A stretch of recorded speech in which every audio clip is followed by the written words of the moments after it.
8 ans après son transfert à la CPI, à la prison de Cheveningan à La Haye, le président Babson a été acquitté et est sorti de prison le vendredi 1er février dernier.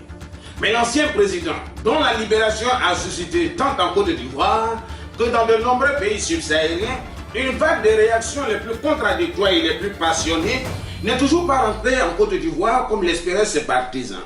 Il s'est plutôt installé dans le sud de la Belgique. Il faut dire que cette liberté est assortie de conditions. C'est l'un autre de résider dans un état tiers le temps que tous les recours contre lui soient épuisés. Une décision qui continue de susciter de vives réactions dans son camp.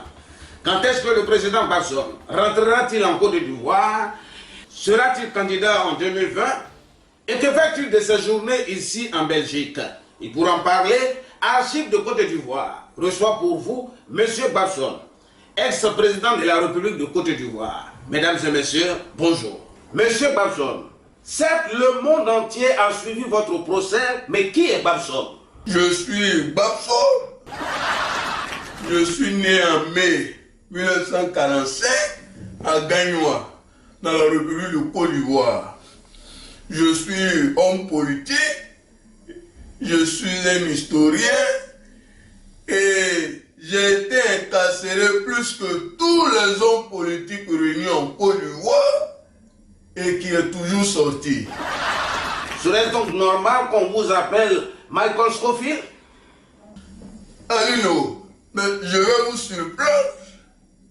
J'ai battu le record Guinness au monde entier de la personne qui a été arrêtée, jetée en prison, mais qui est toujours sortie.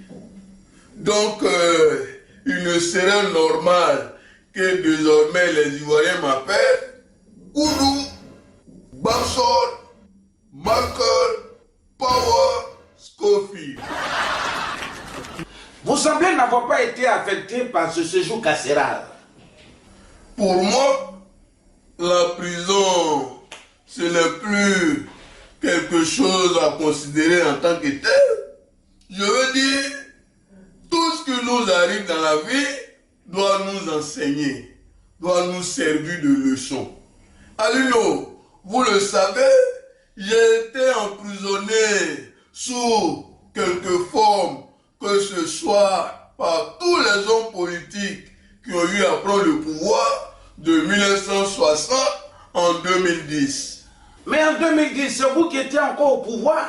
Aïe, c'est pour cette raison que j'ai dit tout. En 2010, c'est moi-même qui me suis jeté dans le bunker. Ou bien, tu penses qu'un bunker, c'est une salle d'attente climatisée? Les Ivoiriens me connaissent comme ça. Et ils n'ont jamais cessé de m'aimer, bien que je sois un homme prisonnier. Alors qu'en Côte d'Ivoire, le mot prisonnier change le regard des gens sur toi. C'est comme le mot préservatif. Quand quelqu'un arrive à la boutique et qu'il demande Diallo, est-ce qu'il y en a? Automatiquement, tout le monde le regarde bizarrement, comme s'il était venu acheter un fusil. Un fusil.